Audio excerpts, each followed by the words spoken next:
Oke, jadi kita sekarang bahas fluida ya. Lanjutin materi yang belum bahas di fluida. Nah, jadi kalau di bab fluida ini, nanti kita bahas itu cuma dua subbab besar dari fluida. Yang pertama itu nanti kita bakal ngomongin tentang fluida statik gitu ya. Jadi kita ngomongin kondisi fluida ketika dia diam, statik, dia besaran-besarannya ada apa aja, sama satu lagi adalah ketika dia bergerak. Atau fluidanya fluida dinamis, kayak gitu ya.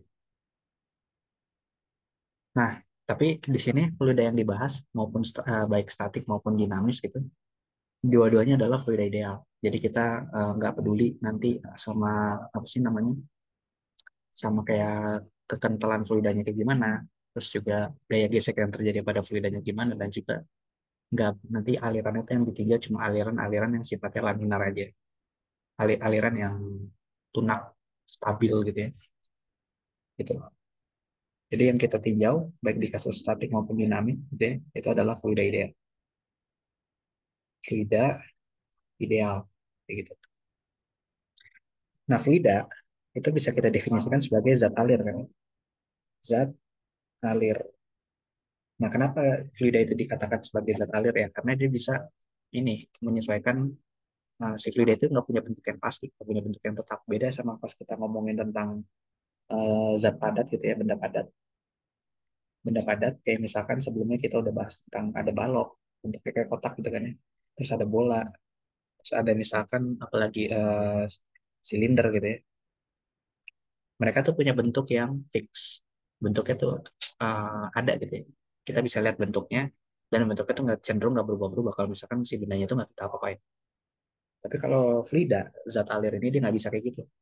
Dia tuh pasti bentuknya bakal berubah-berubah terus menyesuaikan sama wadah di mana dia ditampung gitu ya. Jadi ini menyesuaikan wadah nanti.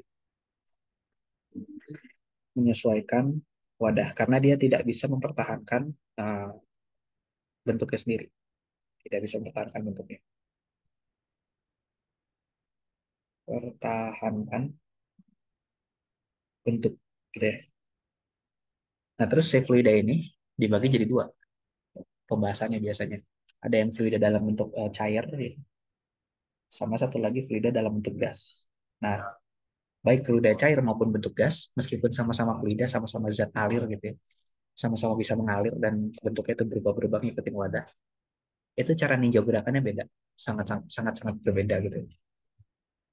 Jadi dia mereka punya teori sendiri-sendiri. Kalau misalkan fluida cair itu biasanya orang-orang ninjaunya pakai teorinya Navier-Stokes. Navier-Stokes. Yang mana teori Navier-Stokes ini biasanya masih ada kaitannya dengan hukum Newton gitu. Nah, tapi kalau misalkan kita ngomongin gas itu ada berbagai macam teori. Salah satunya adalah teori kinetik gas gitu. Kayak gitu. Ini teorinya berbeda lagi.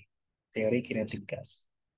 Nah, tapi kalau di TPP ketika kita ngomongin fluida cair, nanti yang kita bahas cuma salah satu kasus khusus dari persamaan Navier-Stokes itu sendiri. Yang kita sebut nanti dengan namanya persamaan Bernoulli. Persamaan Bernoulli. Oke, Bernoulli. Jadi sebenarnya persamaan Bernoulli itu cuma kayak salah satu kasus khusus dari si Navier-Stokes. Jadi dia, yang lebih umumnya adalah si Navier-Stokes itu sendiri. Kayak gitu ya. Nah, sementara teori kinetik gas itu juga ada banyak. Ada teori kinetik gas ideal, gas real, dan lain sebagainya macam. Coba kalau di TPB, teori kinetik gas idealnya itu cuma teori kinetik gasnya untuk gas ideal aja. Kayak gitu. Nah, ini sekilas introduction tentang fluida. Nah, di bagian fluida statik, bagian pertama, ya, di bagian fluida statik, kita perlu mendefinisikan dulu variabel-variabel yang kita tinjau untuk variabel-variabel yang kita gunakan untuk mendeskripsikan atau meninjau perilaku dari fluida statik itu ada apa aja. Gitu ya. Di sini kita bakal kenalan sama yang namanya tekanan, gitu, volume, massa jenis, terus apa lagi? Tekanan, volume, massa jenis ya ini tiganya. Ini adalah besaran-besaran yang digunakan untuk mendefinisikan fluida cair ya, fluida cair yang dalam kondisi statik tadi. Nah, kalau misalkan fluida dalam kondisi statik, artinya kita nggak bisa melihat ada aliran dari fluida. atau kecepatan fluidanya sama dengan. Nah, kalau aku bikin V-nya kayak gini nih, makanya kecepatan. Kecepatan. Tapi kalau misalkan aku bikin V-nya ada garis duanya di atas kayak gitu, itu maknanya volume. Ini volume. Kalau P ini tekanan, kalau rho ini adalah massa jenis. Massa jenis, kayak gitu ya. Nah, fluida statik itu terjadi ketika si sistem fluidanya itu ya dalam kondisi kesetimbangan, dan kesetimbangannya fluida statik, fluida cair itu adalah tidak ada kecepatan aliran yang muncul di sana, gitu ya. Tapi kalau misalkan fluida gas itu beda beda cerita lagi.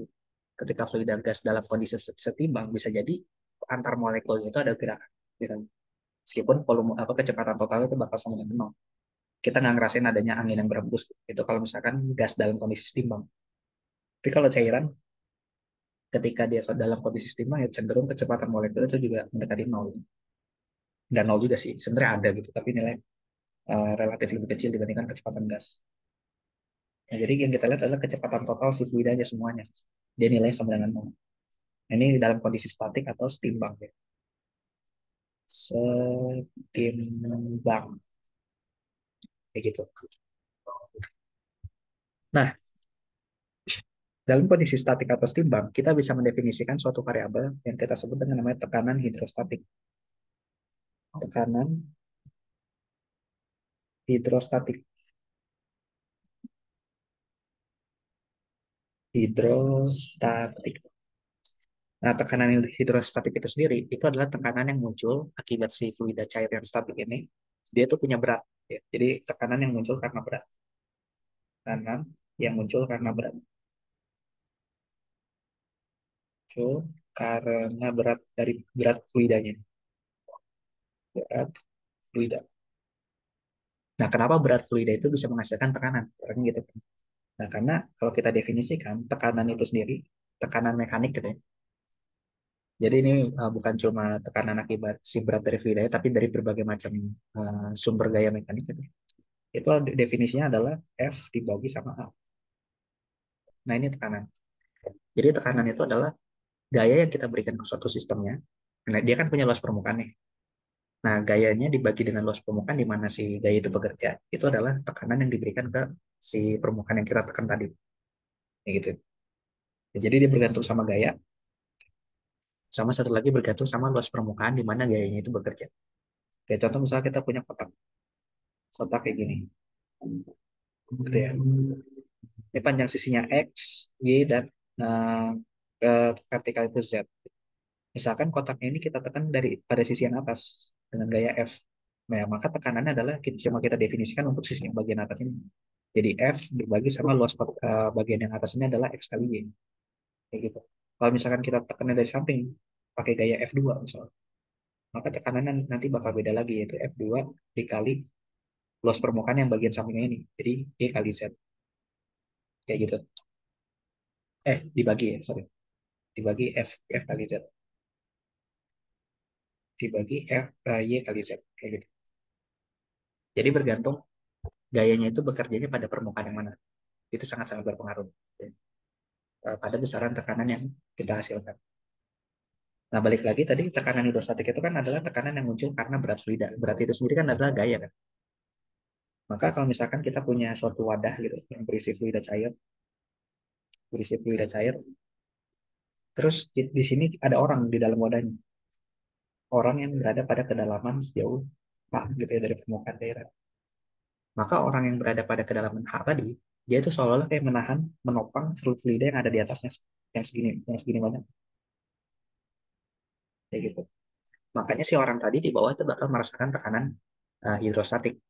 Contohnya misalkan kalau kayak kamu berenang gitu ya, berenang di kolam yang dalamnya 1 meter, terus kamu nyelam gitu, dan itu pasti kamu nggak bakal ngerasa sesek.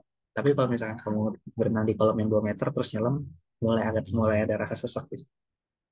Misalkan terus kamu iseng ke kolam yang 4 meter, aku pernah nyobain, terus kamu menyelam di dalamnya, itu rasa seseknya tuh bakal lebih parah lagi. Jadi kayak kamu kayak badan kamu tuh kayak ditekan dari sebagai macam arah. Nah, itu adalah tekanan hidrostatik karena si air tadi. Jadi ketika aku menyelam makin dalam, makin banyak fluida di atas aku yang harus aku topang beratnya. Dan apa berat fluida yang aku topang tadi itu yang dapat menghasilkan tekanan hidrostatik dari segala macam arah. Kayak gitu. Oke. Nah, jadi tekanan hidrostatik itu pada dasarnya ya sama. Berat fluidanya atau gaya yang diberikan oleh fluida dibagi sama luas permukaan di mana gaya itu bekerja. Nah, kalau konteksnya aku ngerasain tekanan dari segala macam arah, berarti luas permukaan itu sama aja kayak luas permukaan dari kulit aku, dari seluruh sekujur tubuh. Nah, aku nggak bakal nurunin persamaan hidrostatik gimana, tapi kita bisa langsung ambil aja. Tekanan hidrostatik itu pada benda yang berada pada kedalaman A gitu ya, itu bergantung sama massa jenis fluidanya, dikali percepatan gravitasi, dikali kedalaman itu sendiri. Kayak gitu ya. Dan ingat, kedalaman ini diukurnya dari permukaan. Diukur dari permukaan terus ke bawah, Ren. Permukaan ke bawah. Kayak gitu. Oke. Nah, jadi makin ke bawah, nilai P-nya ini makin besar. Karena kenapa kedalamannya makin jauh juga kan? Makin, nilai H-nya tuh makin besar. Tapi makin kita ke atas, gitu ya. Kalau geraknya ke atas menuju permukaan, menuju permukaan, maka nilai P-nya itu juga bakal makin kecil. Makin kecil. Karena nanti si kedalamannya juga makin berkurang, gitu ya. Makin dangkal, gitu. Nah, dan persamaan ini tuh sebenarnya juga memberikan sedikit gambaran bahwa tekanan dari suatu fluida itu berbanding lurus sama si posisi yang ketinggian atau kedalaman objek yang kita ukur tekanannya kayak gitu. Kayak contoh misalnya kamu di permukaan bumi itu selain ada fluida yang di cairan ini, di atas kita kan juga juga ada udara ya, ada atmosfer. Di atas ini tuh ada udara. Nah, udara yang ada di sini itu juga memberikan tekanan yang kita sebut kenal namanya kalau di permukaan air, di permukaan bumi gitu ya. Itu namanya tekanan tekanan atmosfer. Tekanan atmosfer P0 gitu ya. Yang mana P0 itu besarnya adalah satu atmosfer atau sekitar 1,01 gitu ya kali 10 pangkat 5 Pascal. Nah, Pascal itu eh, sama aja kayak Newton per meter persegi. Jadi Pascal itu merupakan besaran SI. Kalau atmosfer nggak SI, jadi harus kita convert dulu ke Pascal. Nah, tekanan atmosfer yang nilainya segini, itu sama aja kayak tekanan. Kalau kamu ukur tekanan itu akibat udara yang itu tekanan udara yang kamu ukur ketika kamu berada di permukaan air laut. Permukaan air laut itu dianggap sebagai ketinggian iya sama dengan nol. Ketinggian nol itu situ. Nah, ketika kamu berada di sekitar permukaan air laut kayak di pantai gitu, itu kita juga merasakan tekanan udara sebenarnya sebesar satu atmosfer ini. Karena ya di atas badan kita kan sampai ke lapisan atmosfer ke berapa gitu. Itu ada udara dan kita juga menahan dari berat udara tadi. Makanya kita juga merasakan tekanan atmosfer kayak gitu. Ya, cuma nggak bakal terlalu kerasa bagi manusia yang hidup sehari gitu. Ya karena kita udah dari lahir kan udah di permukaan bumi, jadi udah beradab, jadi nggak kerasa. Justru malah ketika kita pindah ke ketinggian yang lebih tinggi, kayak contoh ke pegunungan gitu atau naik pesawat, itu kita malah malah ngerasa sesak. Kenapa? Karena tekanan di ketinggian yang lebih tinggi itu bakal lebih sedikit. Kayak misalkan ini pantai, terus ini laut gitu ya, yang biru ini laut, terus di sini tuh ada pegunungan kayak gitu ya, gunung. Nah, kalau di daerah pantai ini tekanannya sama dengan tekanan atmosfer, maka ketika kita naik ke ketinggian yang lebih tinggi di sini, tekanan itu pasti bakal lebih kecil daripada tekanan atmosfer. Karena kenapa? Karena dari persamaan tekanan hidrostatik ini kelihatan bahwa tekanan dari suatu fluida itu berbanding lurus sama ketinggiannya. Kayak gitu kurang. Jadi makin tinggi ketinggiannya, bukan ketinggian, kedalaman gitu. Kedalaman itu diukur selalu dari permukaan. Kalau kita ngomongin tekanan atmosfer, atmosfer itu kan tekanan udara. Berarti kita ukur dari permukaan udara. Permukaan udara itu di mana? Di lapisan paling atas atmosfer. Kayak gitu. Jadi makanya makin ke atas, makin kecil juga tekanannya. Oke, sampai sini ada pertanyaan nggak? Belum ada, Kak. Belum. Oke, nah tekanan tekanan hidrostatik yang kita rumuskan pakai P sama dengan rho GH ini Ini adalah tekanan hidrostatik yang pure atau murni karena si berat fluidanya atau berat cairan. Ini murni berat fluida dari berat fluida cairan gitu ya. Tapi kenyataannya kan kalau misalkan kita punya gelas gitu, punya gelas ada airnya, airnya itu kan juga apa atasnya itu ada udaranya kan. Kalau kalau gelasnya kebuka, artinya si airnya tadi bakal tersentuh oleh udara. Kalau airnya tersentuh oleh udara, maka airnya tadi juga bakal ditekan sama udaranya. Jadi sekarang kita definisikan yang namanya adalah tekanan total. Tekanan total. Jadi tekanan total itu kalau misalkan kita punya wadah isinya air, terus tutupnya kebuka kayak gini, kan di bagian atas ini ditekan sama udara. Tapi pada kedalaman tertentu di bawah wadahnya, ya dia juga bakal merasakan berat dari airnya gitu, sebesar rho GH. Nah, jadi tekanan total atau PT gitu ya, itu kita definisikan adalah tekanan udaranya ditambah sama rho GH, kayak gitu. Tapi itu kalau misalkan wadahnya kebuka. Kalau misalkan wadahnya ketutup gimana? Kalau wadahnya ketutup, artinya kan si airnya itu nggak bisa kontak atau berhubungan dengan udara kan ya, kayak gini. Nah, karena si kalau dia ditutup, airnya nggak bisa berhubungan sama udara, artinya udaranya nggak bisa neken airnya. Jadi kalau dia ketutup, maka tekanan hidrostatik, tekanan dari fluidanya itu cuma kayak tekanan hidrostatik pH-nya, kayak gitu. Itu yang ngebedain. Kalau misalkan wadahnya kebuka sama wadahnya ketutup. Jadi harus hati-hati. Kita lihat cairan yang kita punya itu apakah dia ada kontak dengan udara atau enggak. Kayak gitu. Nah, sama ada lagi yang disebut dengan namanya tekanan gauge. Tekanan gauge. Gauge gitu ya. Tulisannya. Nah, tekanan gauge itu sebenarnya adalah tekanan dari si ininya, fluida murni, ya berat dari fluida murni tadi yang tekanan rho tadi ya, sama dengan rho kayak gitu. Jadi ada tekanan total itu tekanan gauge atau tekanan murni dari berat fluidanya ditambah sama tekanan udara. Tapi kalau tekanan gauge itu adalah tekanan murni yang disebabkan oleh si berat fluidanya, kayak gitu. Oke. Nah, tekanan gauge ini penting gimana? Kalau misalkan kita pengen mengukur tekanan pada ban mobil atau ban motor gitu, itu sebenarnya yang diukur tekanannya pakai mesin itu adalah tekanan gauge. Jadi tekanan pure akibat udara yang ada atau gas yang ada di dalam si ban mobilnya. Gitu. Karena kan pada dasarnya ban mobilnya juga ditekan oleh udara dari luar ya. Jadi harus diselisih. Nah, tekanan gauge ini sama kayak tekanan udara yang ada di dalam ban mobil. Udara di dalam ban mobil. Kalau misalkan yang konteksnya yang kita omongin di sini adalah suatu ban mobil yang lagi diukur tekanannya pakai barometer. Tapi kalau konteksnya kita omongin adalah si fluida ini, fluida cair kayak gini, maka tekanan gauge sama dengan tekanan dari pure berat fluidanya aja. Pengaruh dari tekanan udaranya kita kurangi, kita hilang,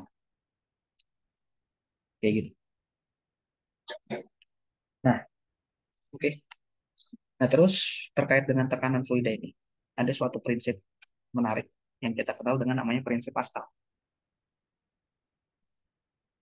Prinsip Pascal. Jadi prinsip Pascal ini menyatakan bahwa kalau misalkan kita punya fluida cair dalam bentuk cair gitu ya, fluida cair, dan dia statik fluidanya, asalkan jenis fluidanya sama, pada ketinggian yang sama, maka nilai tekanannya juga bakal sama. Jadi pada kita bukan ketinggian, soal kedalaman yang sama, kedalaman yang sama,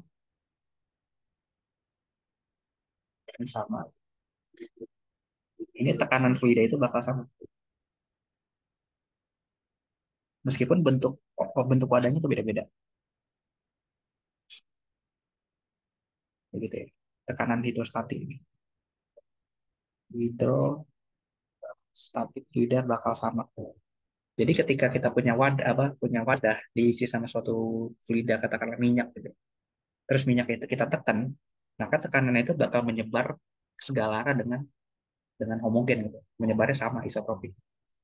Karena dia menyebar ke segala arah dengan perilaku yang sama, maka di titik manapun pada fluida tadi asalkan ketinggian kedalaman yang sama, maka nilai tekanannya juga bakal sama. Kayak contoh misal kita punya kayak gini, kita punya wadah kayak gini, yang sebelah kiri dia bentuknya cuma lurus kayak gini, tapi yang sebelah kanan dia bentuknya itu adalah miring, ini membentuk huruf S. Terus ada lagi yang sebelah kanan sini dia bentuknya miring kayak gini. Terus yang sebelah ada lagi yang bentuk kayak gini. Nah ini diisi oleh suatu fluida, gitu ya. Nah ini dalamnya fluida. Nah ini kan bentuk wadahnya beda-beda ya. Apa sih namanya, mulut mulut dari wadahnya beda-beda. Ada yang lurus tegak ke atas, ada yang miring kayak gini, ada yang dia bengkokkan. Nah ini kita nggak usah peduli sama bentuknya, asalkan dia memiliki kedalaman yang sama dari si permukaan fluidanya ini. Ini kan permukaannya di sini. Maka semua titik yang ada di kedalaman yang sama tadi itu tekanannya bakal sama. Kayak contoh kita tinggal titik ini, titik A, titik B, titik C sama titik D. Nah dia kan kedalamannya sama ya, berada pada satu garis lurus kalau kita potong gitu. Maka tekanannya itu bakal sama semua, PA sama dengan PB sama dengan PC sama dengan PD. Ya gitu. Nah, gimana kalau misalkan kedalamannya beda? Misalkan kita bandingin sama titik F di sini. Ya otomatis titik F itu nanti tekanannya bakal beda sendiri dibandingkan sama A, B, C, dan D. Kayak gitu. Jadi kita lihat aja dari kedalaman ya, meskipun bentuk dari si wadahnya itu aneh-aneh. Jadi bentuk wadahnya itu cuma ya nunjukin nanti si fluidanya tuh bakal keisinya kayak gimana. Tapi kalau kita yang kita ukur tekanan itu nggak bakal terlalu berpengaruh. Kayak gitu ya.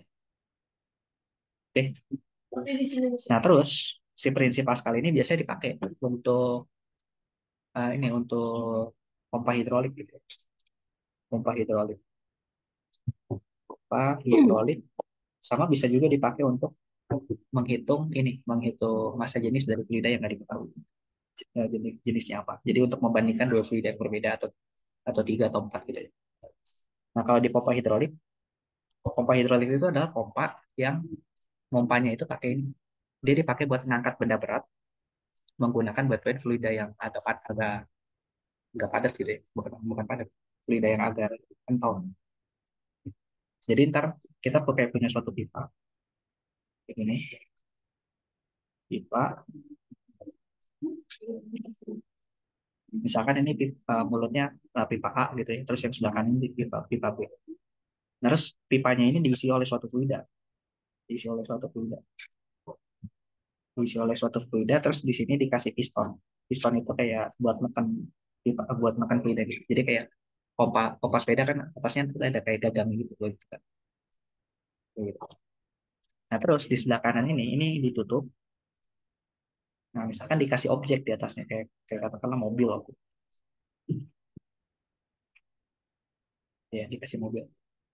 Nah, berat mobil itu kan sangat-sangat berat ya, bisa sampai ton dia ukuran untuk satu mobil. Tapi kita bisa aja ngangkat mobil ini dengan pakai tangan. Jadi kita dorong pipanya itu yang sebelah sebelah kiri, yang pada titik air. Efeknya nanti si mobilnya itu bakal keangkat juga karena bantuan prinsip pompa hidrolik. Nah, cara kerja pompa hidrolik gimana ya? Kita gunakan aja hukum Pascal. Hukum Pascal itu kan menyatakan bahwa pada ketinggian yang sama atau kedalaman yang sama, tekanannya bakal sama. Misalkan ini kita ambil titiknya adalah di sebelah kiri itu ini titik satu, terus sebelah kanan ini titiknya titik dua. Si apa sih namanya? Si pompa hidroliknya di sebelah kiri kita kita dorong dengan gaya F, terus di sebelah kanan ini mobilnya dia punya masanya M, kayak gitu. Artinya kalau dia punya massa M, nanti kan dia bakal ada berat ke bawah, gitu. Berat ke bawah sebesar M kali G. Terus misalkan di pipa sebelah kiri dia punya luas penampang dari pipanya itu adalah A1. Sementara yang di sebelah kanan luas penampang dari pipanya adalah A2. Gitu ya. Sekarang tinggal tinggal kita gunakan aja prinsip hukum Pascal gitu. Titik satu yang sebelah kiri sini sama titik dua yang sebelah kanan sini ini kan dia ketinggiannya sama ya. Kalau kita tarik garis kayak gitu. Ketinggiannya sama kayak gitu. Nah, artinya titik satu sama titik dua nanti nilai tekanannya pun bakal sama. Jadi P1 sama dengan P2 gitu ya. Nah, karena tekanannya sama, ya maka nanti tinggal kita terapkan aja tekanan itu kan definisinya adalah F dibagi A ya. Gaya dibagi luas penampang berarti F dibagi A1 sama dengan Eh, sebelah kanan itu gayanya yang bekerja kan adalah si MG ini. Jadi MG dibagi sama A2. Jadi nanti dari sini kita bisa dapat, oh ternyata buat ngedorong si mobil ini kita cuma butuh gaya sebesar eh, A1/A2 dikali MG. Yang mana A1 itu nilainya lebih kecil daripada A2. Luas penampang pipa yang sebelah kiri itu harus dibuat lebih kecil dibandingkan pipa yang sebelah kanan. Kalau luas penampangnya lebih kecil kan artinya perbandingan ini nilainya jadi lebih kecil juga ya. A1/A2-nya nilainya bakal jadi lebih kecil. Artinya gaya yang kita perlukan itu nggak perlu sebesar berat dari si mobil yang buat ngangkat mobil supaya bisa custom. Kayak gitu ya. Kayak contoh misal gimana? Misal di pipa yang B itu luas penampangnya adalah 1 meter persegi. Sementara di pipa yang A, dia luas penampangnya adalah katakanlah cuma 1 sentimeter persegi. Kayak gitu. Terus mobilnya punya massa sebesar 1 ton. 1 ton itu berarti 1000 kilogram. Gitu. Kita bisa hitung nih gayanya yang dibutuhkan buat ngangkat mobil ini. Berarti 1 sentimeter persegi itu kalau dijadiin meter persegi jadinya kan ini. Berapa? 10 pangkat min 4 ya. Berarti A1 sama dengan 10 pangkat min 4 meter persegi. Berarti F-nya adalah 10 pangkat min 4 dibagi A2-nya 1 ya, dikali 1 ton itu 1000 kilogram, kita pakai G-nya 10 aja, 10 meter per second kuadrat.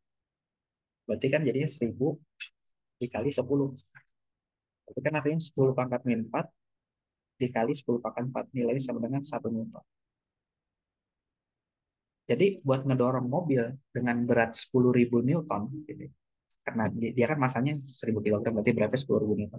Kita cuma butuh gaya sebesar 1 Newton aja. Kalau misalkan perbandingan antara pipa kiri sama pipa kanan tuh luasnya sangat-sangat jauh. Ya. Yang kiri itu jauh lebih kecil. Kayak gitu. Oke, sampai sini ada pertanyaan dulu. Enggak, Kak. Masih aman. Siapa? Oke, bentar ya. Wait.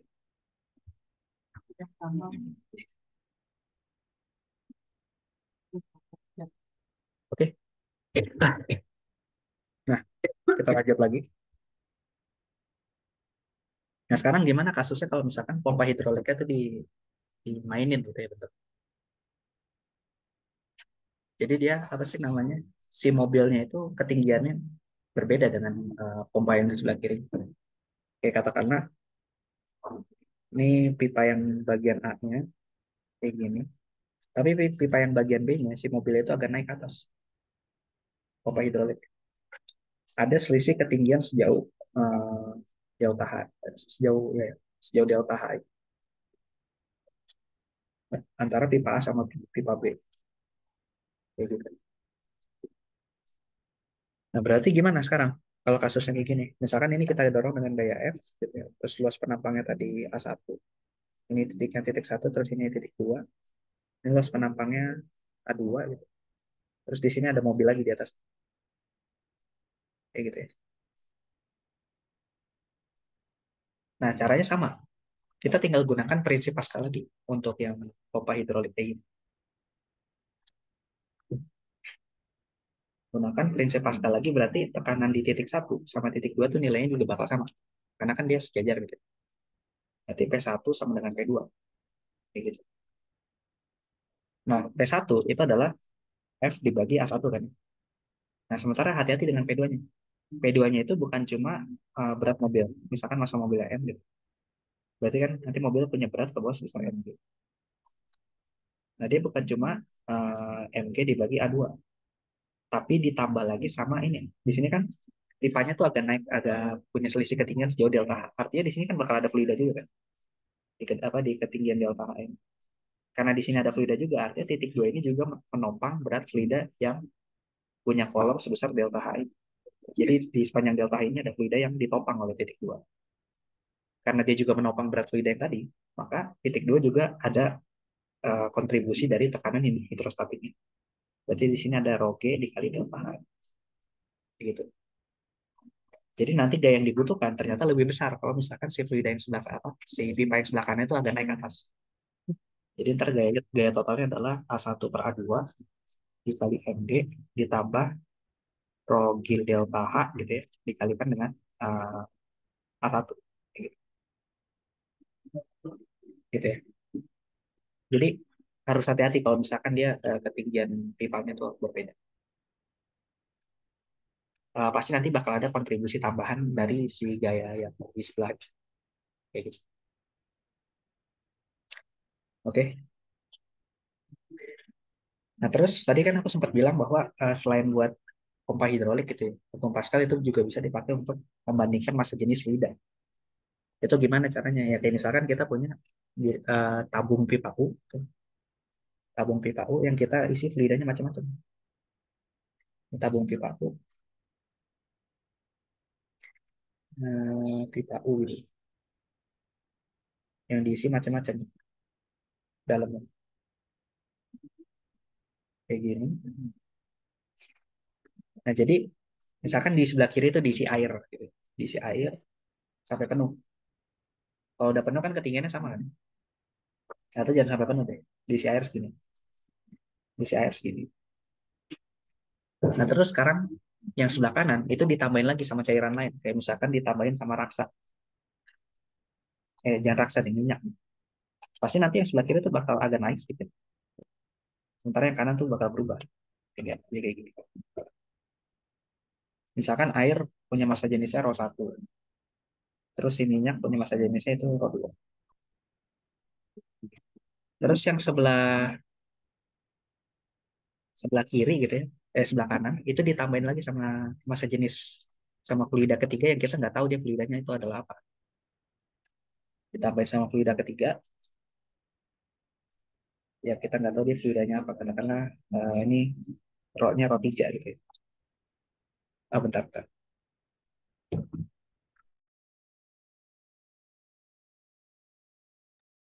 Oke, sorry.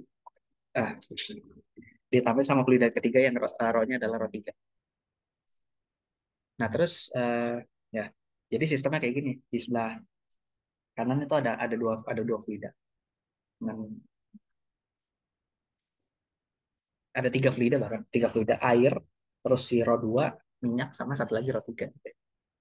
Sama di sebelah kiri itu cuma ada air doang.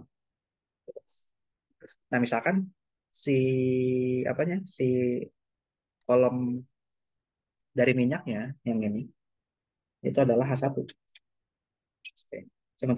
Sementara kolom dari fluida ketiga ini yang kita nggak tahu dia apa itu adalah H2 gitu ya. Kita ukur pakai pembaris gitu.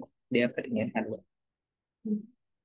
Nah, ini kita bisa gunakan hukum Pascal untuk mencari sebenarnya fluida yang ketiga ini massa jenisnya apa sih? Karena kalau massa jenis air kita tahu sekitar kalau satu itu sekitar 1 atau 1000 kilogram per meter kubik. Kalau minyak, kalau minyak itu berarti sekitar 800 kilogram per meter kubik. Nah, roti ganya ini apa sih? Kita nggak tahu. Yang kita tahu adalah cuma ini aja. Yang kita tahu adalah cuma si ketinggian kolomnya aja. Ini agak aku naik sedikit ya biar gak susah ngebedain. Kayak gitu. Nah, ini cara menerapkan hukum Pascalnya adalah ya kita tinjau aja dua titik yang ketinggiannya sama. Itu misalkan titik yang pengen kita tinjau, bukan ketinggian ya, kedalaman. Dan kita bebas pengen milih titik yang mana aja. Nah, misalkan kita anggap permukaan kedalaman sama dengan nolnya itu adalah di permukaan yang paling atas ini. Nah, ini. Jadi titik paling atas ini adalah titik di mana kedalaman H-nya itu nilainya sama dengan nol. Artinya, ketika kita jalan ke bawah dari si garis putih ini, maka kedalaman itu bakal bertambah, bertambah, bertambah, bertambah. Begitu. Nah, terus kita terapkan hukum Pascalnya di mana? Misalkan kita terapkan hukum Pascalnya adalah kita ninjau tekanan itu nilainya sama ketika di kedalaman ini. Kedalaman perbatasan antara minyak dengan air. Misalkan ini kita kasih nama titik B, kita kasih nama titik A. Kayak gitu. Wait, B, ini titik A. Kayak gitu ya. Maka kalau kita terapkan hukum Pascal, berarti kan PA sama dengan PB kan ya.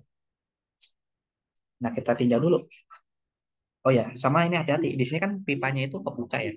Pipanya kebuka. Artinya di atas ini tuh bakal ketekan sama udara. Ini juga bakal ketekan sama udara. Kayak gitu. Nah, kalau kita terapkan PA sama dengan PB, maka di kolom A ini, dia kan ada ini ya. Di kolom A ini di atas titik A, dia ada air segini. Sama satu lagi ada udara. Udara terus segini. Misalkan ini tingginya adalah H3 gitu ya. Kayak gitu. Oke, H3. Oke, H3 ya tingginya.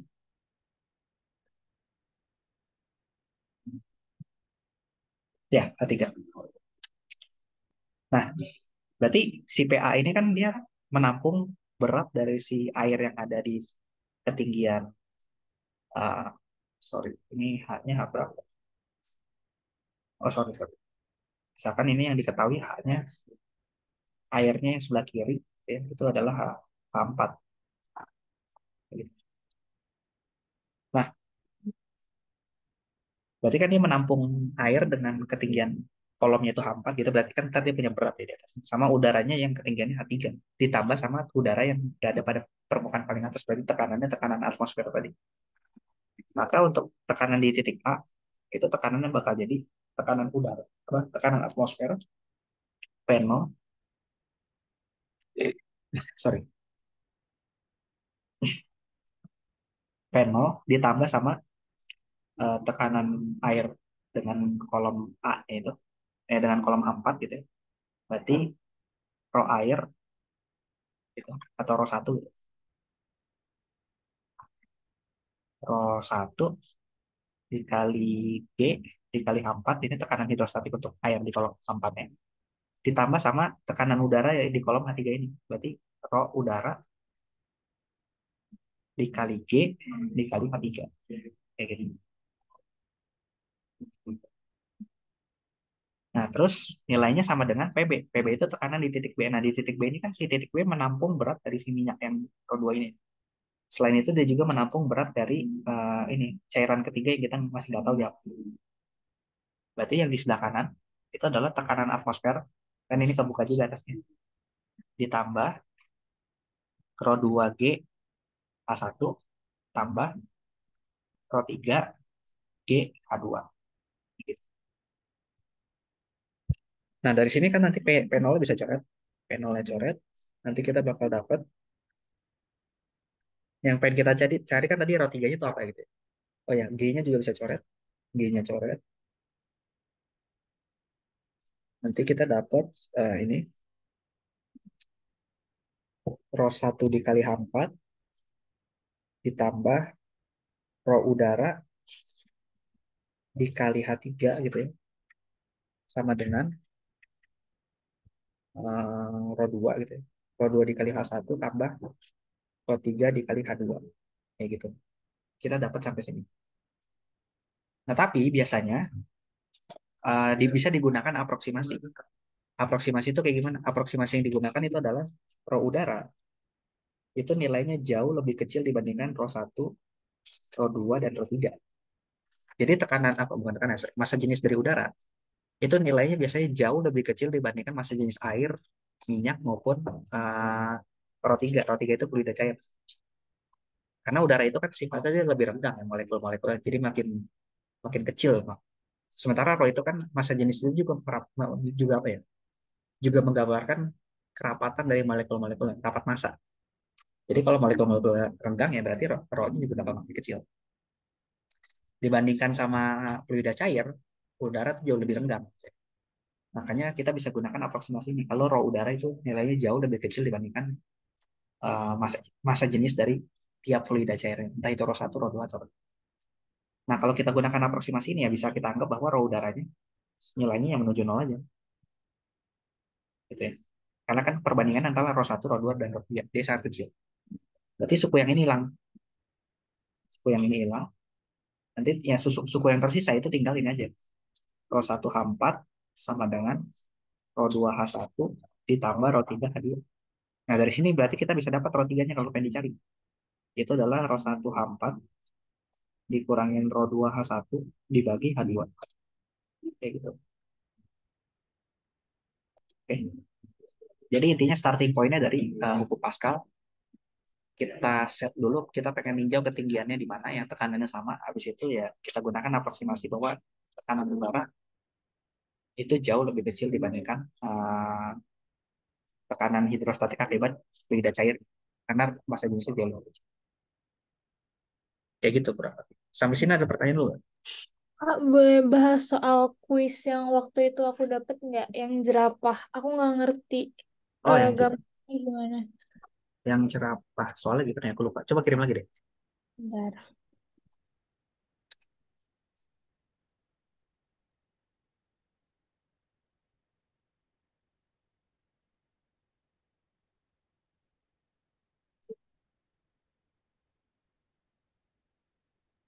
Oh, lupa nyimpen soalnya di mana jadi. Tolong kirimin lagi. Udah Kak, udah aku kirim. Oke, wait. Oke,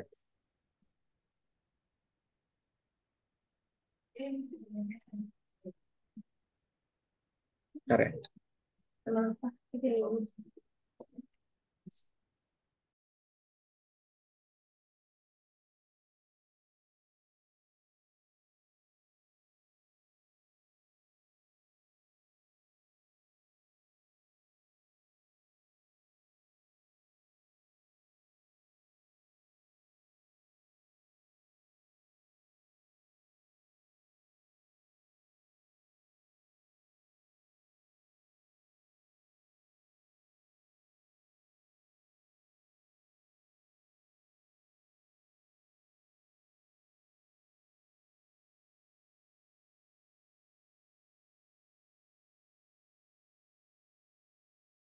Udah kelihatan belum?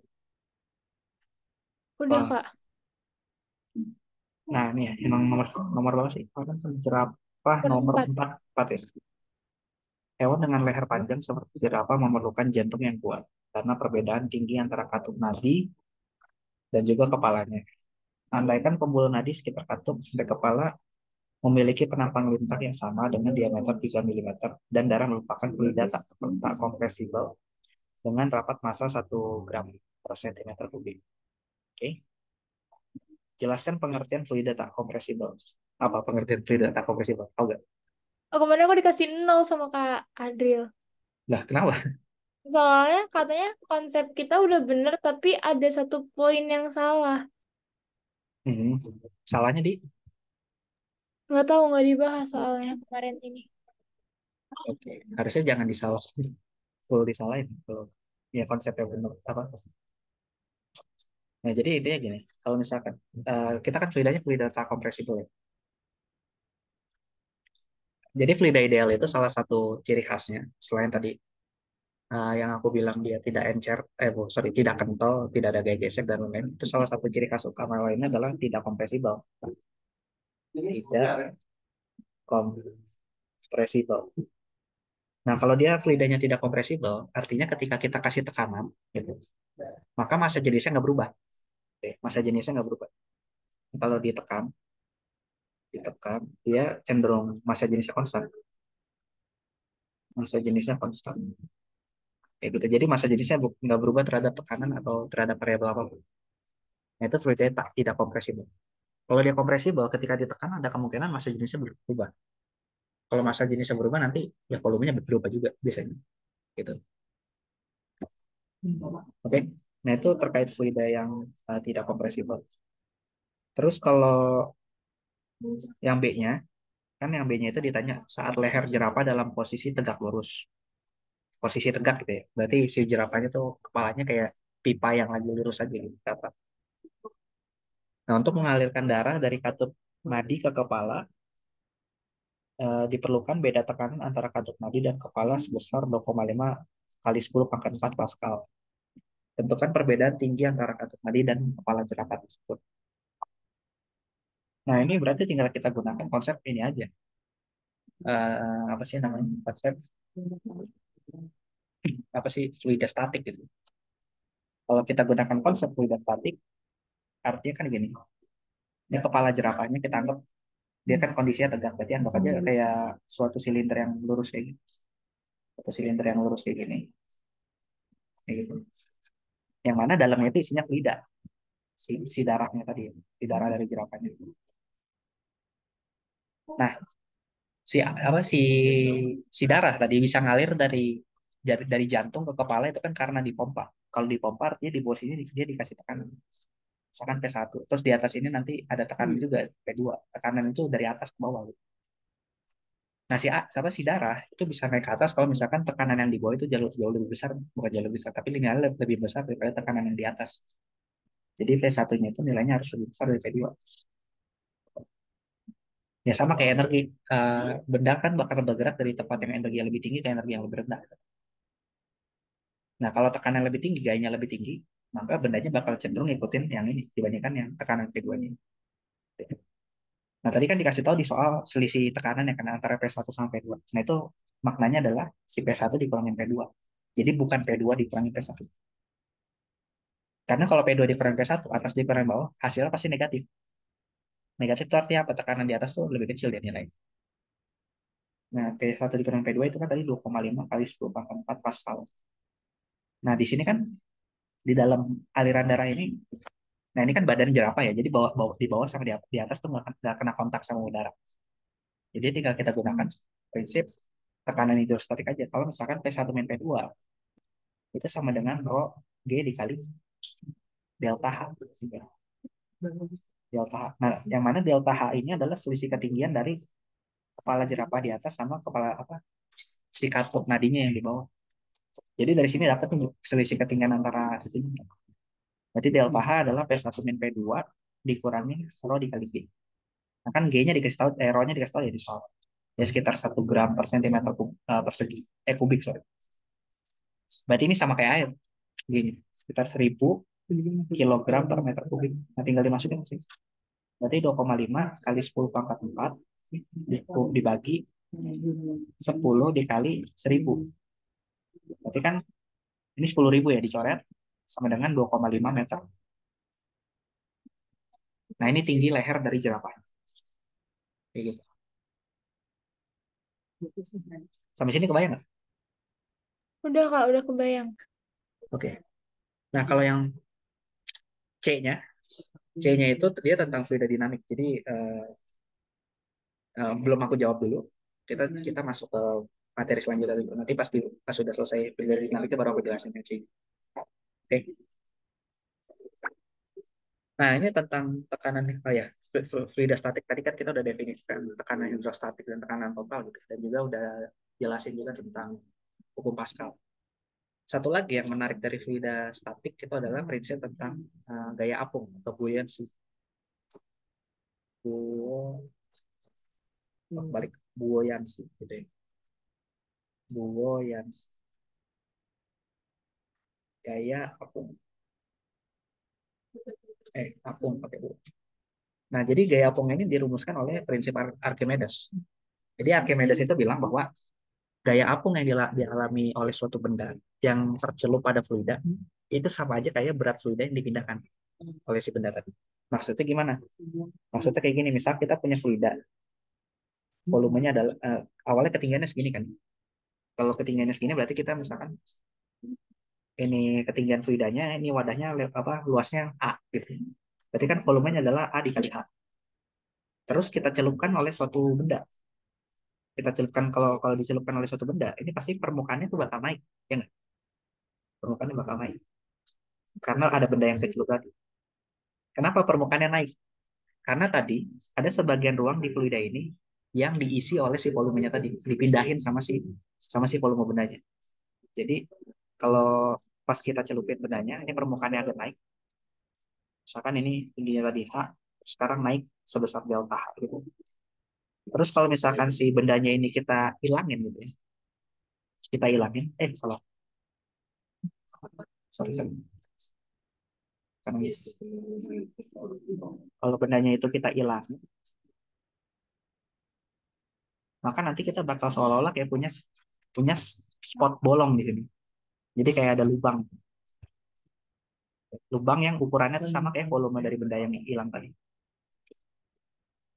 Nah ini bolong, kosong, kosong gak ada apa-apa. Nah bagian yang kosong gak ada apa-apa ini itu adalah ruang yang dikosongin sama si fluidanya supaya bendanya tadi bisa masuk. Nah karena ada bagian kosong tadi artinya kan ada volume, ada beberapa bagian dari fluida tadi, molekul-molekul yang dipindahkan kan. Dan tiap molekul dari fluida tadi itu punya ini, punya berat. Nah, jadi cara kita ngitung gaya apungnya itu adalah molekul-molekul fluida yang dipindahkan tadi, yang kosong tadi, itu kita hitung berat totalnya berapa. Nah, itu adalah sama dengan gaya apung. Nah, jadi kita bisa langsung pakai perumusan dari Archimedes saja, yaitu rho fluidanya dikalikan volume benda tercelup dikalikan sama gravitasi. Oke, percepatan gravitasi. Oke.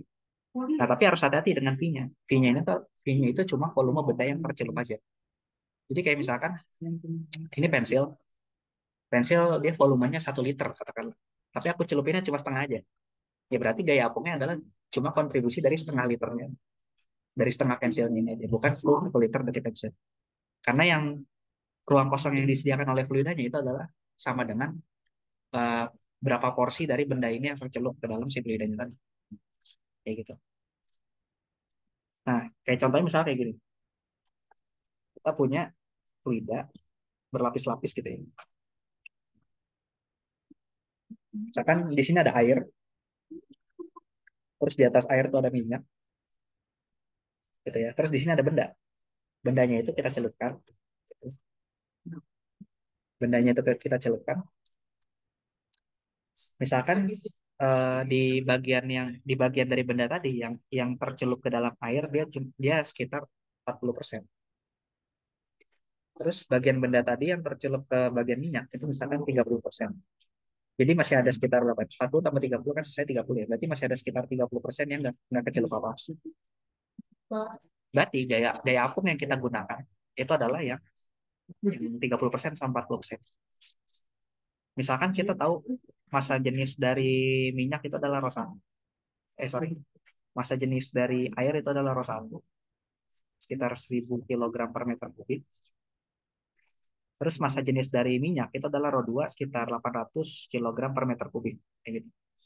Terus volume total dari bendanya katakanlah berapa liter. Misalkan volume total dari bendanya yang nggak diketahui gitu ya. Volume total dari bendanya nggak diketahui. Nah, kita pengen tahu nih berapa massa jenis dari bendanya. Jadi ro bendanya berapa? Nah, ini ro B-nya berapa?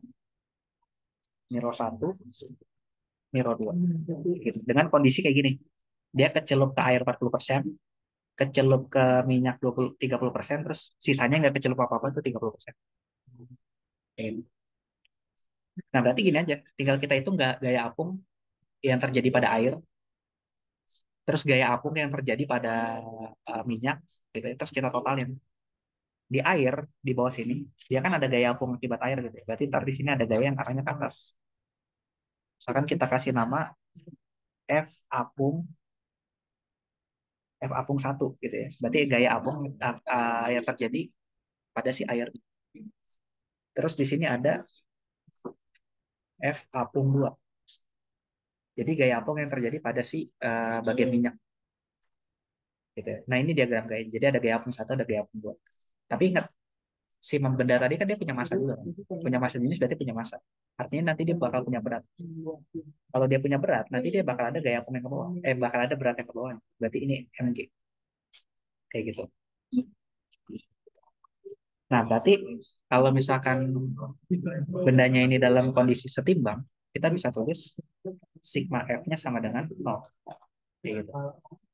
Sigma F-nya itu ada apa aja? Ke atas tuh kan ada F atom 1 sama F atom 2. Berarti FA1 tambah FA2. Sementara yang ke bawah tuh ada Mg kan, berarti sama dengan Mg.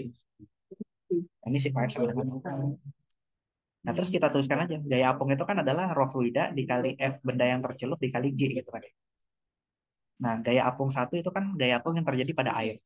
Berarti ini adalah rho air atau rho 1 gitu ya. Rho 1 dikali sama volume benda yang tercelup di air kan berapa? 40% ya. Berarti 0,4 dari volume total bendanya. Dikali G. Ditambah yang tercelup di bagian minyak sekarang rho 2. Nah, dia kan tercelup di minyak 30% doang. Berarti 0,3 volume total dikali G. Sama dengan M kali G. Nah, M ini kan massa dari bendanya ya. Massa benda. Apa hubungannya massa, volume sama massa jenis? Yang kan yang kita cari massa jenis. Apa hubungannya massa volume sama massa jenis? Pelajaran kayak gitu. Ingat gak kamu hubungannya apa? Bentar, Kak.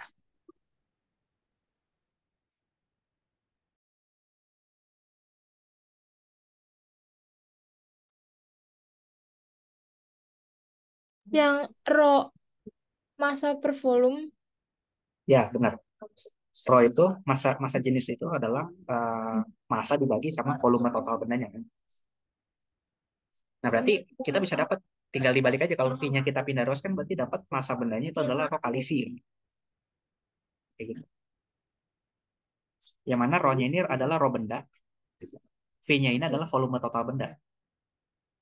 Volume total benda. Nah, jadi dari sini kalau kita gabung persamaannya, kita dapat nih massa jenis bendanya. Yaitu rho 1 dikali 0,4 dikali V dikali G ditambah rho 2 dikali 0,3 dikali V dikali G nilainya sama dengan rho benda dikali V totalnya dikali G. Nah, di sini volume yang variabel V sama G-nya bisa dicoret kan? Ini dicoret, dicoret, dicoret. Jadi dari sini ternyata kita dapat, oh ternyata massa jenis bendanya itu adalah 0,4 dikali massa jenis air ditambah 0,3 dikali massa jenis minyak. Kayak gitu. Nah, baru kita masukin angkanya. Massa jenis air kan tadi 1000 kg per meter kubik ya. Berarti 0,4 kali 1000 kg per meter kubik kan jadi 400. 400 ditambah sama air, sama 0,3 dari raw minyak. Raw minyak kan 800 ya. Berarti 0,3 kali 800 itu jadinya berapa? 2000, 0,3 kali 800. 240 ya. 240. Berarti ternyata massa jenis bendanya itu adalah sekitar 640 kilogram per meter kubik. Kayak gitu ya. Jadi ini adalah contoh aplikasi dari prinsip Archimedes atau tentang prinsip gaya abu. Oke, sampai sini ada pertanyaan nggak? Udah, Kak, aman. Aman. Oke, kalau aman, yaudah ini habis yang materi fluida statik. Jadi ya fluida statik intinya cuma dua, cuma tentang prinsip tekanan dan juga Archimedes. Nah, berarti sekarang kita pindah ke kasus yang fluida dinamik. Fluida dinamik.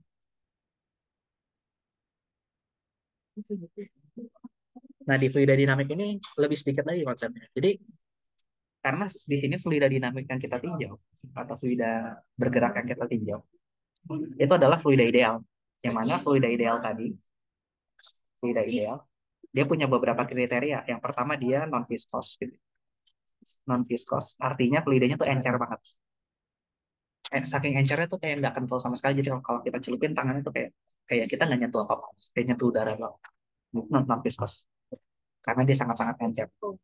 Terus yang kedua tadi dia fluidanya incompressible atau tidak kompresibel. Tidak kompresibel. Sama yang ketiga, ini biasanya dia fluidanya itu sifat alirannya stabil, steady gitu ya, steady dan laminar, laminar, laminar, laminar. Nah, kalau misalkan fluida yang nyata, dia bisa jadi nanti alirannya itu sifatnya bukan steady lagi, tapi jadi turbulen. Kalau turbulen, apa alirannya nggak laminar lagi. Maksudnya turbulen gimana? Kalau kamu lihat air di sungai gitu ya, air di sungai kan pas lagi ngalir tuh suka ada kios-kios gitu kan. Bukan dia cuma bukan kayak jalan ngalir gitu, tapi kayak ada riak-riak segala macam terus bahkan ada yang membuat jadi pusaran pusaran air gitu. Nah, itu kita sebut aliran aliran aliran turbulen. Jadi kayak chaotic gitu, kacau aliran. Nah, tapi kalau misalkan dia alirannya steady itu mah dia nggak kayak gitu, dia jalannya slow gitu pelan. Kayak misalkan kamu numpahin gelas, numpahin air di meja gitu, mejanya datar, nanti kan airnya ngalir pelan. Nah, itu alirannya cenderung steady dan lama kayak gitu. Nah, oke. Jadi karena yang kita bahas fluida ideal, maka dinamikanya itu kita cukup meninjau dari prinsip dua prinsip. Yang pertama itu hukum kontinuitas, hukum kontinuitas. Jadi kalau hukum kontinuitas gini, misal kita punya pipa yang luas penampangnya itu di sebelah sini itu adalah A1. Terus fluidanya itu dialirkan ke pipa yang kedua di sebelah kanan. dengan luas penampang katakanlah yang sebelah kanan ini A2 kayak gitu. Terus apa sih namanya pipa ini antara A1 sama A2 dia punya ketinggian yang beda-beda. Misalkan ini tingginya adalah A1 gitu ya kalau diukur dari kanan. Sementara ini adalah A2. Kayak gitu. Nah, otomatis antara titik H1 sama H2 ini dia punya tekanan yang berbeda kan. Ini tekanannya misalkan P1, sementara yang di sebelah kanan itu tekanan P2. Kayak gitu. Nah, hukum kontinuitas itu menyatakan gini, kalau misalkan kita masukin fluida dari kiri, dari si penampang A1 itu, dengan debit 1 liter per detik, maka fluida yang keluar di kanan, meskipun dia penampangnya beda, itu juga bakal 1 liter per detik. Jadi, misalkan ini Q-nya Q1, ini Q-nya Q2, gitu.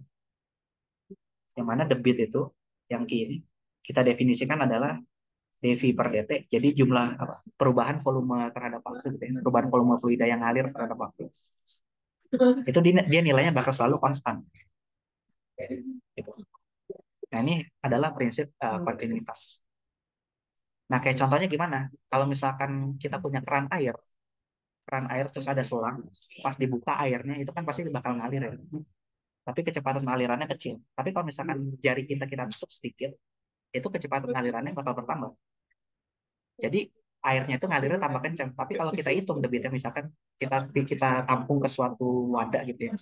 Terus kita itu volumenya itu volume yang bertambah tiap waktu bakal bakal tetap sama. Jadi debitnya misalkan per detik dia nambah sekitar setengah liter sampai penuh. Nah itu bakal tetap sama antara kita buka apa sih selangnya atau kita tutupin sedikit.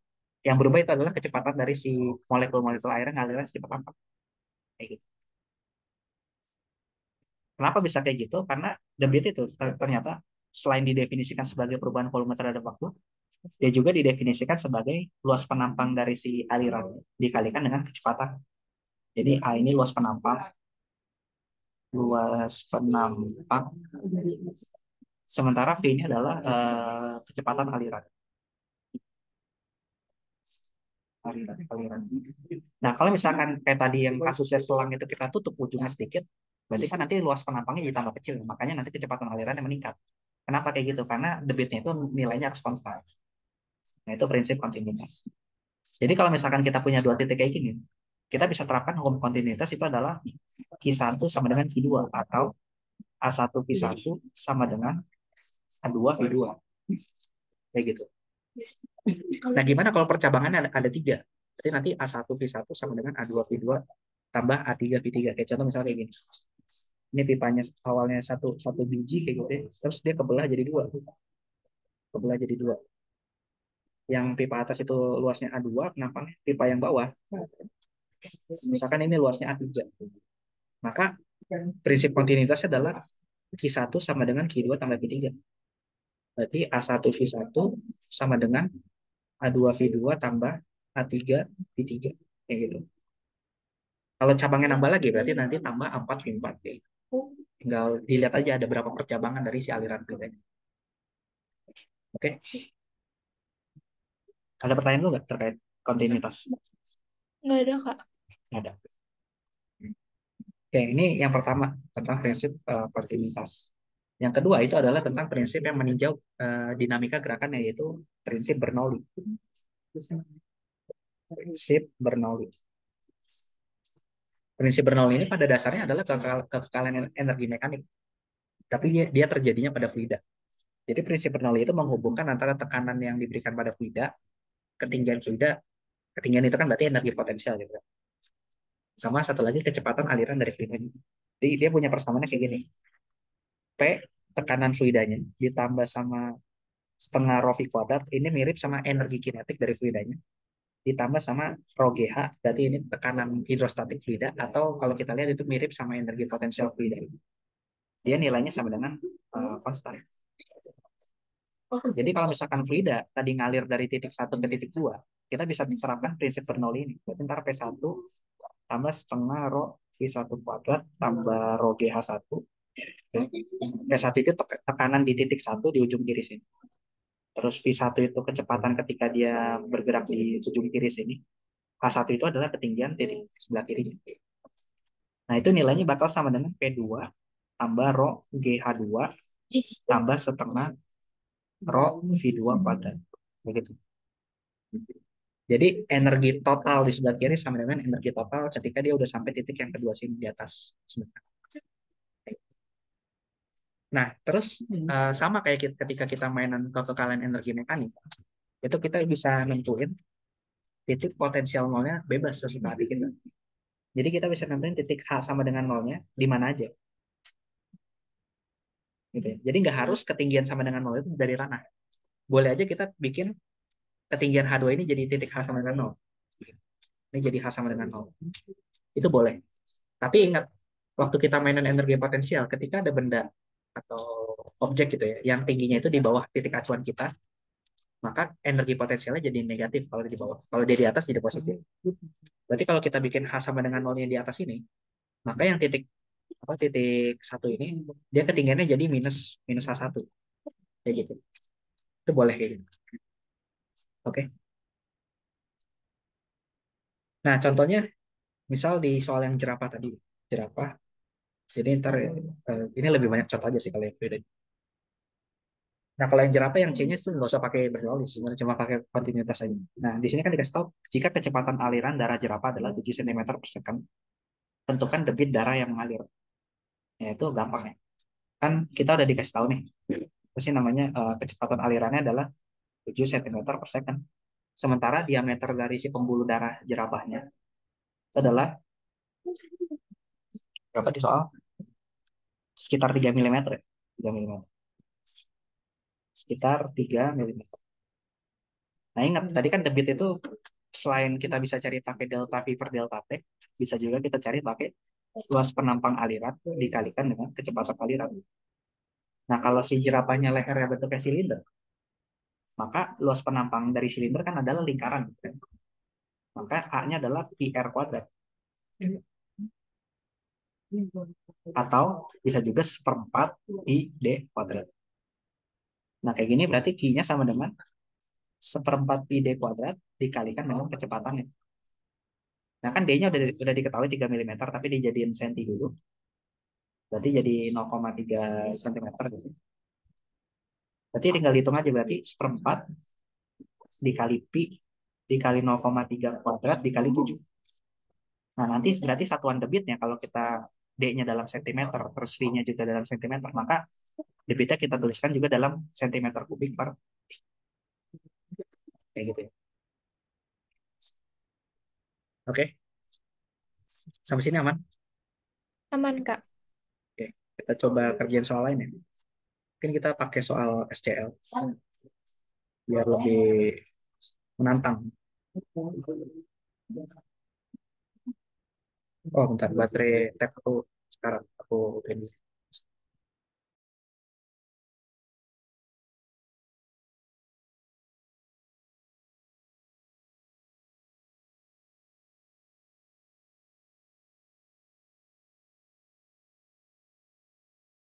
Nggak nyampe ternyata casan. Ya udah ntar aja di cas. Masih kuat sih kayaknya. Oke. Nah, eh, katakan soalnya yang ini. Soalnya yang nomor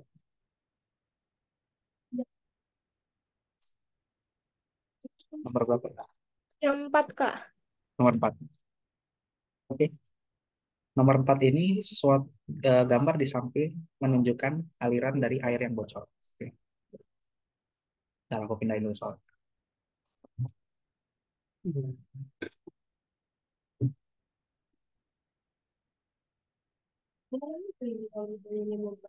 Kok malah ini ya pindah? Salah, enggak. Enggak, kok bisa.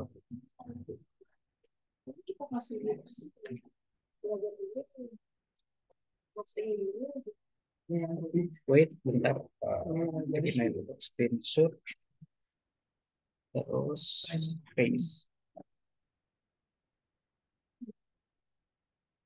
Nah, ih, kok nggak ke copy? Ya udah lah ya. Kita baca aja dan ingat baik-baik data. Nah, jadi di soal nomor 4 ini, kita punya suatu sistem gitu ya. Sistemnya itu adalah apa, tangki. Jadi harus ada suatu tangki yang dia bocor tangkinya. Pasti tangkinya bocor, apa sih namanya? Tangkinya itu punya ketinggian airnya dari bawah sampai atas, berarti dari bawah sini sampai atas gitu ya, sampai ujung paling atas tangkinya itu adalah H besar. Yang mana H besar itu 40 cm. Terus dikasih tahu bahwa jarak dari permukaan airnya ke titik kebocorannya itu adalah sekitar 10 cm. Berarti dari atas ini ke bawah sini, ke bawah sini gitu ya, itu adalah 40 cm deh, kedalamannya. Terus ditanya, berapa laju aliran tangki yang keluar dari air? Sama yang B-nya itu adalah jarak tempuh uh, apa oleh aliran air. Berarti si X-nya ini berapa? Kan airnya meluncur ke depan gitu ya. Nah, sejauh X. Nah, X-nya itu berapa? Nah, di sini terus digunakan asumsi, bukan asumsi, tapi aproksimasi. Aproksimasi itu adalah bahwa si tangkinya ini sangat besar. Karena tangkinya sangat besar, bisa dianggap bahwa laju aliran air pada permukaan tangki itu dia nilai nol. Maksudnya gimana? Maksudnya gini, ketika kita ngeliat tangki bocor, itu pasti kita ngeliat air yang moncor keluar gitu ya, yang meluncur keluar itu kecepatannya lebih tinggi dibandingkan si permukaan airnya itu turunnya. Dia air yang nyemburnya dibandingkan sama air yang di bagian permukaan tangkinya itu turun, itu pasti lebih cepat yang nyembur kan. Ya kayak turunnya kalau dilihat permukaan airnya kayak nggak turun, bahkan turunnya pelan-pelan doang. Kayak gitu. Nah itu maknanya. Kenapa kecepatannya bisa dianggap nol. Nah jadi kalau kita gambarkan sistemnya kayak gini, ini tangkinya, terus ini airnya. Si tangkinya itu punya kedalaman total sebesar H besar gitu. Terus sampai dari permukaan air ke titik bocor itu adalah H kecil. Nah ini si airnya meluncur keluar gitu ya. Gitu. Dengan jaraknya adalah X. Nah nanti kita cari nih X yang berapa. Kayak gitu. Nah ini yang pertama kita cari dulu kecepatan airnya ketika dia meluncur keluar ke depan ke sini. Itu kecepatannya berapa? Nah cara nyari kecepatan airnya itu adalah dengan menggunakan prinsip Bernoulli. Prinsip Bernoulli. Jadi dari prinsip Bernoulli ini nanti kita kita tentuin dulu titik satu dan titik duanya di mana kan. Kalau tadi yang di kasus pipa, titik satunya itu adalah di ujung kiri pipa kan. Terus titik duanya adalah di ujung pipa sebelah kanan yang di atas.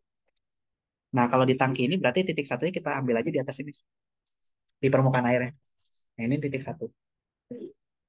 Terus titik duanya itu tepat letaknya adalah di sini, di mulut dari lubang bocornya kayak gitu. Ini titik dua.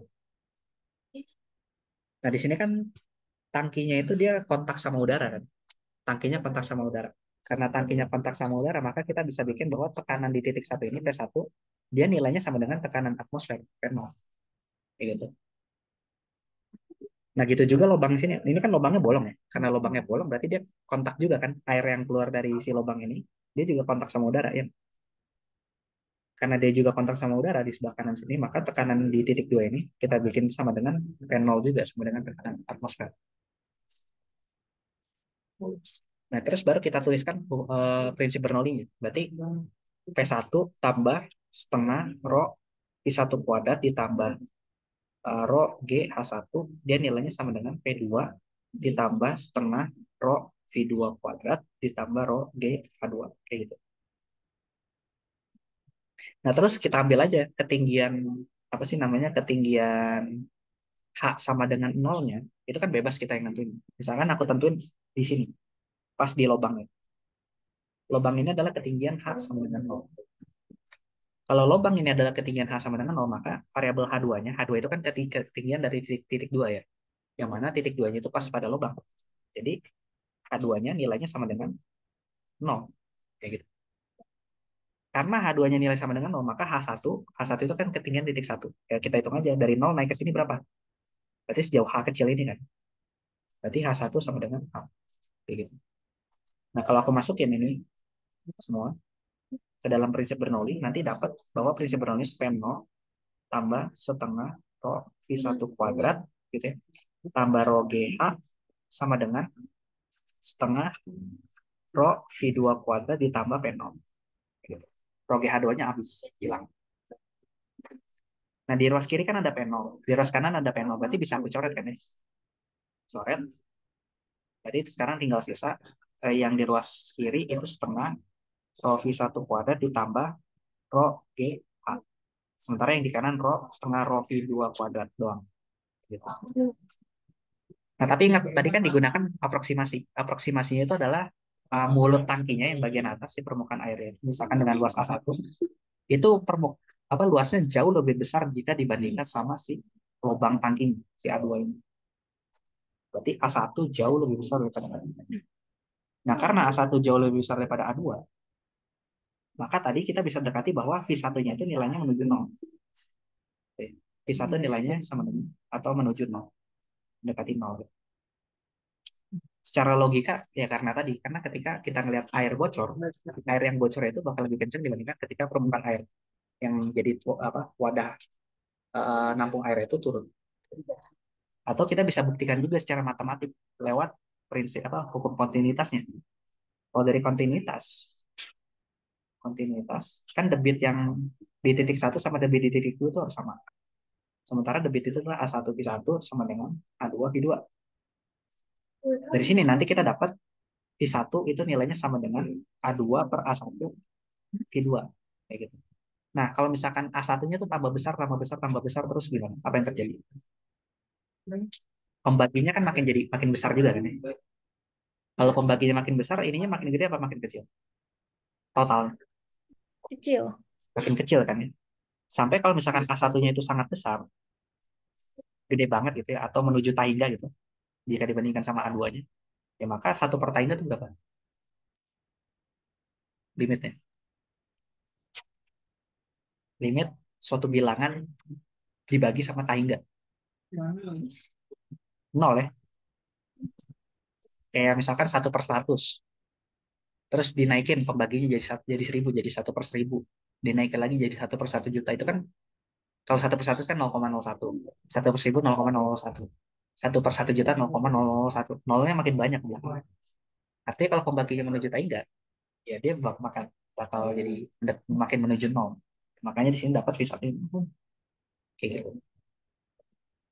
Oke. Jadi ini bisa pakai logika, bisa juga dibuktikan pakai kontinuitas secara matematik ya. Nah, berarti persamaan yang ini nanti jadi lebih sederhana lagi. Jadi tinggal sisa rho GH, sorry, rho GH sama dengan setengah rho V kuadrat. Kayak gitu ya. Berarti dapat nih V2-nya. Rho-nya kecoret kan ya? Rho-nya kecoret. Berarti V2-nya sama dengan 2GH di akar. Udah, ini dapat. Ternyata V-nya cuma sama dengan akar 2GH. Masukin aja sekarang H kecilnya berapa. Kayak gitu. Oke. Sampai sini ada pertanyaan dulu. Udah aman, Kak. Aman. Oke, terus sekarang yang B-nya. Kan yang A-nya ditanya Tadi, tentang Kak, aku nanya. Sorry. kenapa? Lupa. Eh, tadi yang H2 itu yang sebelah mana sih, Kak? A2. Iya. A2 itu titik 2. Titik 2 itu kan di sini ya. Oh, Ketinggiannya di mana? Kan ya bebas, kita kita bisa aja milih H2 itu nilai 0. Artinya ketinggian titik 2 itu 0. oke. Kalau ketinggian titik 2 0 berarti H1 kan letaknya ada di atasnya. Ya udah tinggal kita lihat selisihnya. Seberapa tinggi H1 kalau diukur dari titik 0. Kayak gitu. Oh, oh ya, oke, oke. Bayang. Udah, Kak. Udah kebayang. Oke. Nah, terus kalau yang B-nya kan tadi setelah kita dapat kecepatan nih, kita ditanya juga kan seberapa jauh nih airnya bisa meluncur. Ya kan? Kira-kira pakai apa? Ingat nggak? Ini lintasannya bentuknya apa? Parabola. Parabola. Berarti kita kita pakai prinsip yang ada pada gerak Gerak parabola. gerak parabola. Jadi anggap aja air yang meluncur tadi itu adalah suatu partikel yang bergerak secara parabola. Kalau di gerak parabola, ide kuncinya gimana? Ingat nggak? Pada sumbu X dia apa? Gerakannya. Nol. Pada Eh, ketinggian. pada sumbu X dia tipe gerakannya GLB atau GLBB? GLB. GLB. Berarti kita bisa mengukur jarak tempuhnya pakai X sama dengan, ingat nggak? Bener. Tunggu bentar, Kak. X sama dengan Pi Dika- Dikali dikali T. dikali T. Bener? Oh, bener Ini, ya. ini benar. Dikali T. Jadi tinggal kecepatan di sumbu X-nya. Ini aku tambahin P 0 X itu.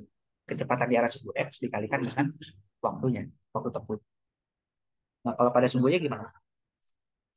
Dia Kalau gerak. dia di GLBB, terus kalau di paling atas itu nol bukan Kak? Bukan ya. Kecepatannya Bukan. nol.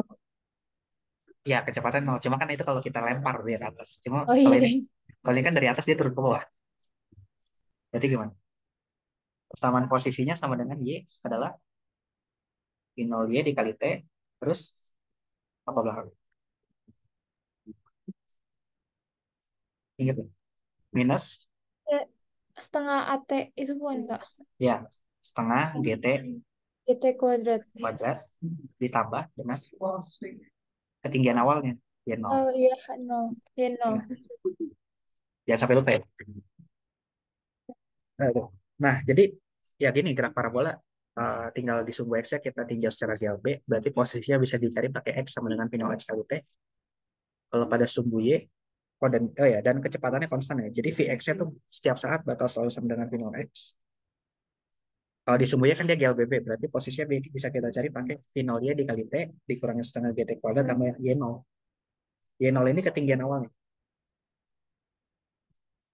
Ketinggian awal. Sementara kecepatan arah sumbu Y-nya dia berubah-ubah, nggak selalu sama dengan V 0 Y, tapi kecepatan arah sumbu Y adalah V 0 Y dikurangin GT.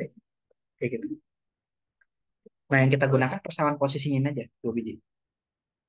Pertama kita cari tahu dulu V0 X, V 0 Y-nya berapa. Nah, kalau dari gambar ini kelihatan jelas. Kalau misalkan, kan dia awal baru meluncur dari sini, si airnya waktu baru keluar dari pancoran sini, dari lubangnya. Dia punya kecepatan tadi adalah, udah kita cari di soal yang A adalah si ini ya, si V2 ini. Sama dengan akar 2G. Nah, V2 ini bakal jadi kecepatan arah sumbu X, Y, atau dua-duanya. Kira-kira. Kalau kata aku yang X. Ya, benar. X aja ya. Jadi V2 ini bakal jadi sama dengan V0X. Kalau V0 ini dia ada nggak kira-kira? Nggak ada ya. Gak ada, iya. Karena kan dia cuma lurus ke kanan aja. Artinya kecepatannya ke sumbu X aja ditembak. Kecuali kalau dia agak ngebentuk sudut kayak gini ke bawah si lubangnya, maka ada V0 nya. Tapi karena di sini dia cuma lurus ke kanan, maka V0 nya nilainya sama dengan 0. Kayak gitu. Nah, berarti, nah terus sekarang Y0. Y0 itu kan ketinggian awal. Ketinggian awal, ya kita bebas. Kita pengen ngukur ketinggian awal itu dari mana. Misalkan dari tanah, dari bawah sini. Ini adalah Y sama dengan 0. Kalau di tanah itu adalah Y sama dengan 0, maksudnya di dasar dari tangkinya. Ini adalah Y sama dengan 0. Maka Y0 itu adalah ketinggian awal dari titik di mana dia, ya titik awal tinjauan kita. Si air itu bergeraknya dari mana? Airnya itu kan bergeraknya dari sini. Berarti Y0-nya itu dari mana kan? Ini kan. Nah, ini ya. Ya nggak? Jadi dari bawah sampai ke lubangnya, lubang tangki. Nah, berarti nilai Y0-nya pun bisa kita cari. Pakai ya diselisin aja apa H-nya sama H besar sama H kecil. Jadi tiga Y0 puluh berapa? 30 Ya, 30 apa? senti. Senti. Atau kalau dimeterin nol koma 0, tiga 0,3 meter. Kayak gitu. Nah, baru sekarang kita gabungin semua persamaan. Berarti kan X-nya itu adalah V2 tadi ya, dikali T. Atau sama dengan, tadi V2-nya udah kita cari adalah akar 2GH ya. Kali T. Terus dari persamaan yang ini, kalau kita masukin V0 sama Y0-nya berarti Y sama dengan minus setengah GT kuadrat ditambah sama Y0-nya tadi 0,3 meter kan. Nah, ini kita masukin dulu angkanya. Ambil aja G-nya 10. Ambil G-nya 10. Gitu ya. Kalau G-nya 10, Pak, maka tadi X-nya kan adalah akar 2GH ya. Berarti akar 2 dikali 10. H kecilnya berapa tuh? Di soal. 10 10 cm ya? Kak. Ya, Kalau dimeterin 0,1 ya, 0,1 meter. Iya. Berarti dikali 0,1 kali T. Berarti kan ini jadi ini ya. Nah, jadi akar 2T. Ya, nggak? Mm. Kalau yang Y-nya persamaannya gimana? Jadi minus 5T kuadrat ditambah 0,3 ya nggak? Bener. Oke. Nah, terus idenya adalah ketika dia sampai sampai di tanah, maka nilai Y-nya itu bakal sama dengan berapa? Kalau di tanah berarti nol. Jadi nol. Karena tadi kita bikin ketinggian nol itu adalah di tanah. Nah, kalau Y-nya nol, berarti persamaan yang ini berubah jadi gini kan ya? Nol sama dengan minus 5T kuadrat ditambah 0,3. Berarti dapat 5T kuadrat sama dengan 3/10 gitu kan ya. T kuadrat adalah 3/50. Maka T-nya adalah akar 3 dibagi 50. 50 itu kan 25 kali 2 ya? Ya nggak? Berarti bisa Bener. dibikin 3/2 dikali 1/5 gitu. Ya nggak? 25-nya dikeluarin dari akar. Kan jadi 5, Oh iya iya. jadi 5 kan? Kayak gitu. Nah, baru T-nya kan udah dapet nih. 1/5 dikali akar 3/2. Masukin ke sini ke persamaan X-nya. Jadi nanti kita dapat X-nya itu adalah akar 2 dikali 1/5 akar 3/2. Nah, ini duanya coret kan? Berarti tinggal sisa 1/5 akar 3 meter. Jadi si airnya tuh bakal meluncur sejauh 1/5 akar 3 meter sebelum akhirnya dia jatuh ke tanah. Kayak gitu ya. Oke. Tapi kalau UAS angkanya nggak akan seribet ini kan, Kak? Well, ini masih masih angkanya masih nggak ribet sih. Soalnya masih bisa kita faktorin. Oke. Jadi kalau misalkan masih bisa difaktorin kayak ini kan masih tadi kayak masih bisa aku sederhanain jadi yang tadi akar 25 jadi akar jadi 5 gitu kan. Jadi masih masih ada kemungkinan angkanya kayak gini. Yang nggak mungkin itu kalau misalkan akarnya nggak enak kayak akar 101 berapa kan? Akar 101 kan menyusahkan gitu apa. Kayak gitu. Jadi ya mungkin angkanya kayak gini masih mungkin tapi kalau yang susah banget sampai komanya banyak banget itu kayaknya nggak kecil kemungkinan. Karena nggak boleh pakai kalkulator kan. Iya. Hmm. Oke, ya habis materinya. Tidak, jadi cuma statis dan dinamis tuh kebanyakan kamu harus latihan soal aja. Karena Eh, variasinya banyak ya, Kak. mm-mm. Tapi intinya gini, meskipun variasinya banyak, itu starting pointnya tetap kamu dari prinsip Bernoulli dulu. Dan di prinsip Bernoulli, ide kunci utamanya itu adalah kamu harus bisa nentuin titik satu, titik dua tuh yang mana. H1, H2 tuh berapa. Gitu. Ya tadi kan aku tentuin titik satu tuh yang di atas. Terus titik dua tuh yang di lubang. Terus aku harus bisa nentuin, oh H2 itu ketinggian nol. Itu boleh kayak gitu. Terus kalau kayak gitu berarti H1 itu ketinggiannya adalah sama dengan H kecil ini. Boleh nggak aku bikin H yang ketinggian nol itu di atas ini? Boleh aja. Jadi misalkan ini aku bikin H sama dengan nol, terus nanti nilai H2-nya jadi minus H. Itu boleh gitu. Challenge-nya bernol itu gitu. Karena koordinatnya bebas kita yang nentuin, jadi nentuinnya harus hati-hati. Oke, terus yang kedua, kalau misalkan kamu ngerjain pakai prinsip Bernoulli itu nggak selesai, masukin hukum kontinuitas di sini. Contohnya gimana? Antara titik satu sama titik dua itu luas luas luas daerahnya tuh apa? Luas areanya tuh beda, luas penampangnya beda. Kayak di sini kan titik satu tuh bagian permukaan dari baknya gitu ya. Sementara titik dua tuh adalah lubangnya. Kalau luas antara lubang sama si baknya beda ya berarti harus masuk nih prinsip kontinuitas. Tapi kalau di soal yang jerapah tadi kan lehernya tuh bentuknya silinder, atas bawah luasnya sama kan, diameternya sama. Ya berarti nggak usah masuk kontinuitas. Gitu. Pakai Bernoulli aja udah selesai harus. Oke, Oke, Kak. sampai sini ada pertanyaan lagi. Nggak ada, Kak. Oke, kalau nggak ada mungkin ya kita cukupkan dulu ya pertemuan ini. Nanti kayak biasa nih aku share lagi catatan Oke, Kak. sampai. Oke, ya udah. Aku stop ya.